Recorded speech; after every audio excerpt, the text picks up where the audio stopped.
a high-stakes conversation or a crucial conversation, one of the most important elements to ensure results is your motive. What is it that you really want?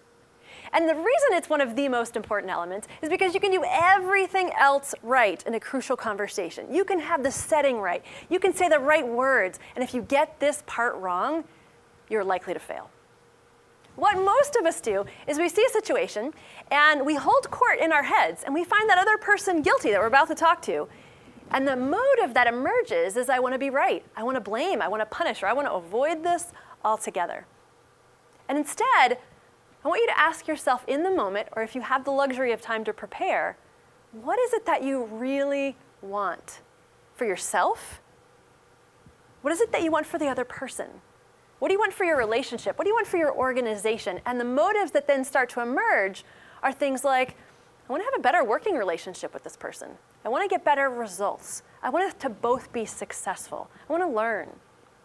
So I want to give you an example of how asking that question in the moment, what do I really want, can change the trajectory of your conversation and your likelihood of getting the results that you intended. So the other day I heard a colleague of mine speak, and he's someone who has much more power and authority than I do. And I was listening, and right in his opening remarks, he said something that I thought was just really offensive. And my blood was boiling, and I was steaming, and I was sitting in my seat, and then I thought, Candace, you teach this stuff. You teach crucial conversations, how to have effective dialogues. And so I took a deep breath and thought, okay, just go talk to him afterwards. So I got out my pen, and I started writing down what I was going to say. So by the time he was finished speaking, I was ready to go talk to him. And so I walk over to him, and I was feeling a little confident, and I thought about, America, get out the video cameras, watch the teacher of crucial conversations, have a crucial conversation, watch the magic happen. And as I started my opening and shared what I had in my head, he immediately got defensive. And I thought, what did I do wrong? And I realized in that moment that I had indeed held court in my head. I found him guilty of being offensive, and I was just going there to let him know. And anytime we hold court in our heads, we find that other person guilty, we are likely to fail. And in that moment, I asked myself, what do I really want? And so I said to him, I'm really sorry. I didn't mean to start the conversation off this way. Can you help me understand what you meant in your opening when you said this? My motive shifted from wanting to be right to wanting to understand. His emotions shifted from being very defensive to smiling and being very open to have a conversation. And he said, I'd be happy to talk about my opening. Why don't we get some coffee, sit down and talk about it? We did. We had a great conversation. I learned that what he said actually wasn't offensive at all, and he explained that in his talk, but I'd stopped listening. And I think that happens a lot in real life. That we see something, we judge, and then we don't even notice that that person has apologized or that they've done something to redeem themselves.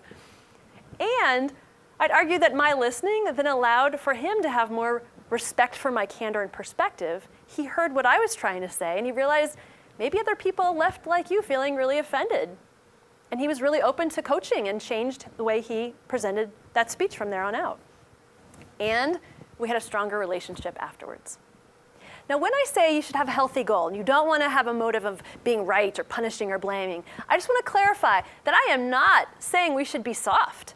I am not saying we should swipe problems under the rug or that we should be nice.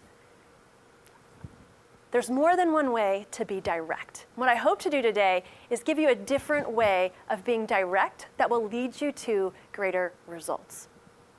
One word of caution is that we often say we have a healthy goal, but we don't act like it. What I see happen all the time in the workplace is people say, oh, I'm so approachable. If anyone has an idea, they should come talk to me. If someone has criticism, they should come tell me to my face. If someone's got an idea, I want to hear it. But then when people do approach you, you get defensive.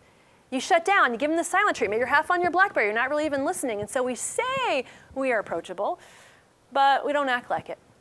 And so if there's one thing that you can do to dramatically increase the effectiveness of your crucial conversations, whether you've got 10 days to prepare or 10 seconds, is to ask yourself in the moment, what do I really want?